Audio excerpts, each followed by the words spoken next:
Kita tentu mendorong pemerintah untuk bekerja lebih keras lagi dalam rangka mewujudkan visi misi wali benar-benar memberikan perhatian serius terhadap sektor penegakan syariat Islam, memperbaiki layanan air bersih, jalan, kemudian drainase, tapi masih ada juga permasalahan-permasalahan yang terjadi. Dan karena itu, pemerintah harus memberikan perhatian serius terhadap pembenahan air bersih. Kita harus terbuka, harus berlapang dada atas berbagai masukan, kritikan.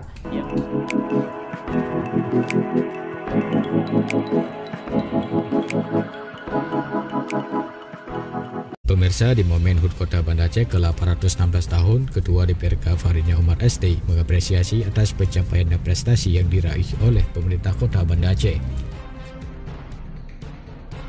Politisi PKS itu juga berharap kepada pemerintah untuk bekerja keras mewujudkan Banda Aceh gemilang dalam bingkai syariah. Namun demikian, Farid juga mengungkapkan masih banyak yang harus dibenah dan diperbaiki dari berbagai sektor. Itu terjadi karena diakibatkan COVID-19.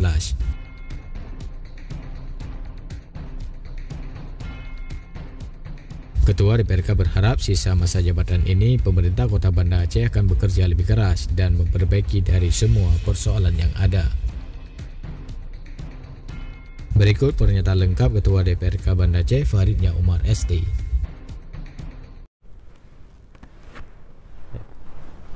Alhamdulillah, terima kasih. Ya, yang pertama kita bersyukur bahwa saat ini Banda Aceh telah berumur 816 tahun, sebuah usia yang sangat senja, dan ini merupakan salah satu juga menunjukkan ibu kota Provinsi Aceh sebagai kota tertua di negeri ini, di Indonesia. Ya.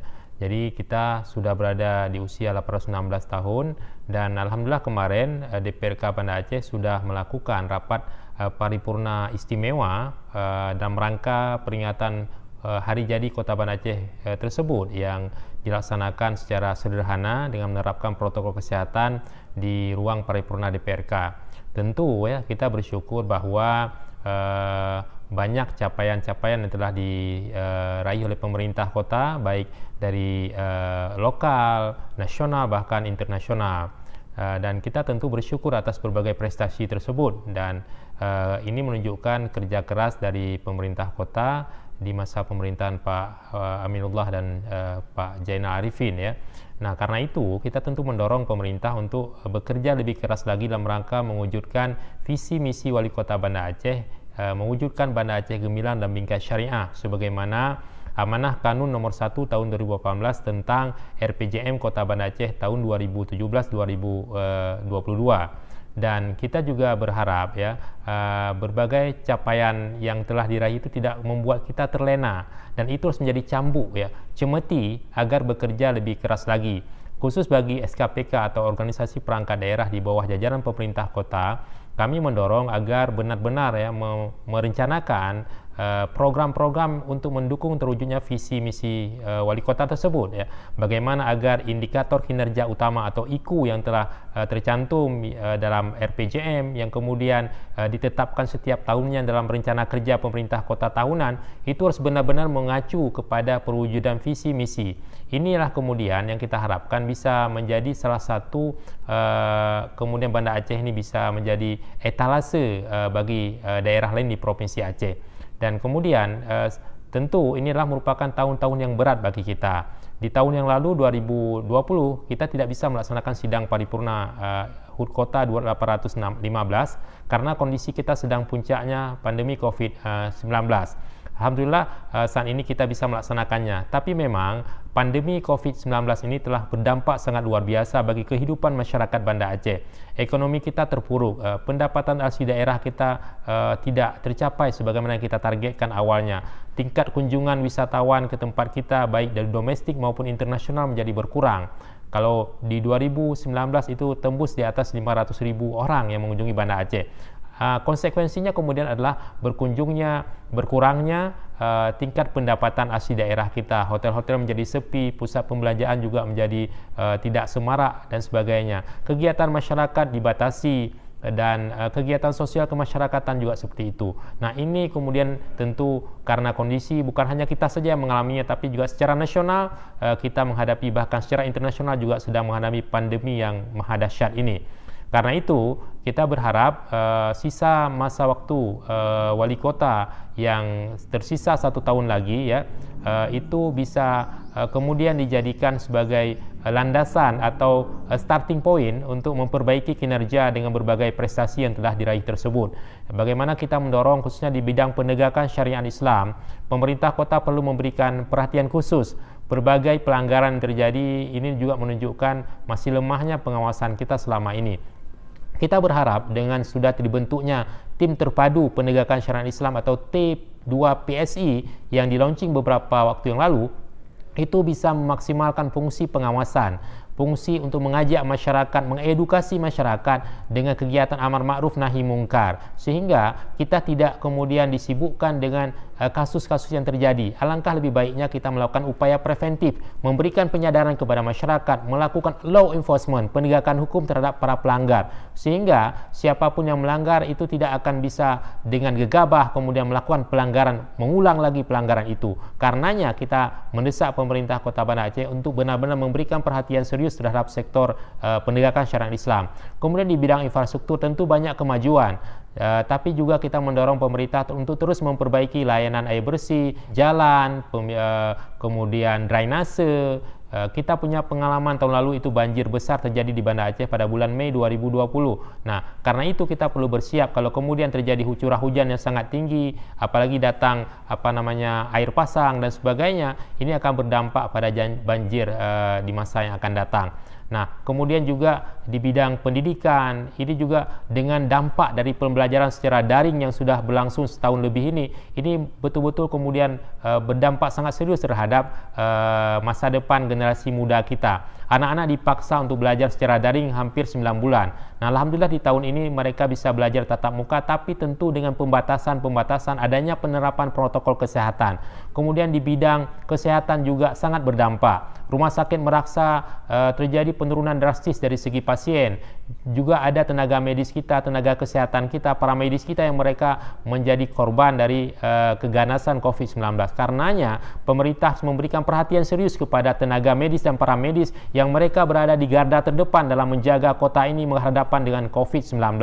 Kemudian sektor sosial kemasyarakatan, tentu kita menghimbau masyarakat untuk tetap menggalang persatuan dan kesatuan sehingga masyarakat kita tetap kompak, tidak terpengaruh dengan isu-isu hoax yang kemudian bisa mengancam soliditas masyarakat Banda Aceh. Terakhir, karena tema yang diangkat pada HUT Kota kali ini adalah Banda Aceh milik kita, bagaimana masyarakat, kami mengajak semua elemen masyarakat, semua komponen masyarakat, mari kita saling berangkulan, saling bergandengan tangan membangun kota ini, karena kota ini adalah milik kita. Kita tinggal di kota ini, kita hidup di sini, karena itu berbagai kekurangan yang terjadi harus kita berikan masukan kepada pemerintah, dan kemudian berbagai keberhasilan telah diraih itu harus menambah kesyukuran kita kepada Allah Subhanahu wa Ta'ala.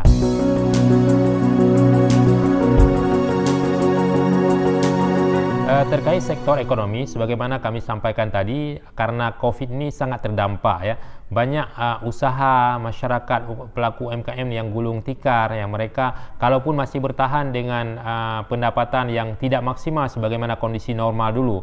Nah, karena itu kita mendorong pemerintah untuk memberikan perhatian kepada para pelaku UMKM dengan memberikan pendampingan, memberikan peralatan kerja ya, dengan menggunakan cara-cara atau dengan kemajuan teknologi yang ada. Kemudian ya, terpuruknya ekonomi salah satunya adalah karena memang COVID. Karena itu masyarakat juga harus diberikan pendampingan dan kemudian capacity building. Masyarakat dilatih skillnya sehingga mereka memiliki kompetensi, memiliki keahlian, sehingga dengan keahlian yang telah dilatih tersebut bisa menjadi modal untuk meningkatkan kinerja, menghasilkan pendapatan yang lebih baik di masa pandemi COVID ini.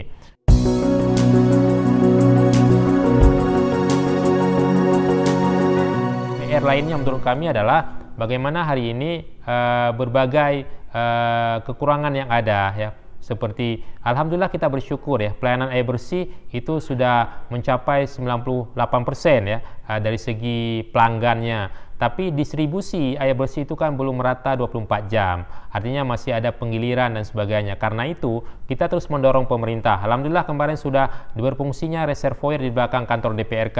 Tapi masih ada juga permasalahan-permasalahan yang terjadi. Karena itu pemerintah harus memberikan perhatian serius terhadap pembenahan air bersih. Sehingga di sisa 1 tahun ini bisa terwujud cita-cita pemerintah Kota Banda Aceh, Pak Wali dan Pak Wakil, untuk menyelesaikan tuntas permasalahan air bersih di Kota Banda Aceh.